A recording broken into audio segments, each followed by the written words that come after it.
किल्ले रायगडावर पर्यटनासाठी आलेल्या एका भीम अनुयायीचा पाय घसरून पडल्याने मृत्यू झाल्याची घटना नुकतीच घडली आहे।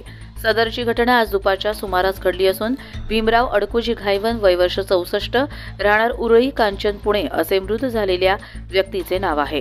आज 20 मार्च रोजी पुण्याहून 43 भीम अनुयायी महाड चौदार तळे येथे डॉक्टर बाबासाहेब आंबेडकर यांना अभिवादन करण्यासाठी आले होते। यानंतर हे सर्व भीम अनुयायी किल्ले रायगडावर छत्रपती शिवाजी महाराज यांचे दर्शन घेण्यासाठी गेले असता यातील मयत हे पायऱ्या उतरत असताना अचानक त्यांचा पाय घसरला व त्यांच्या डोक्याला गंभीर दुखापत झाल्यामुळे त्यांचा उपचारादरम्यान मृत्यू झाला।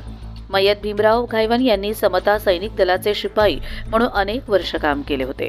प्राथमिक आरोग्य केंद्र पाचाड रुग्णवाहिका चालक अनंत अवकीरकर यांनी सदरचा मृतदेह शवविच्छेदनाकरता महाड ग्रामीण रुग्णालय येथे आणण्यात आला। महाड तालुका पोलीस ठाणे येथे सदरच्या मृत्यूची नोंद करण्यात आली असून महाड तालुका पोलीस या संपूर्ण घटनेचा अधिक तपास करत आहेत।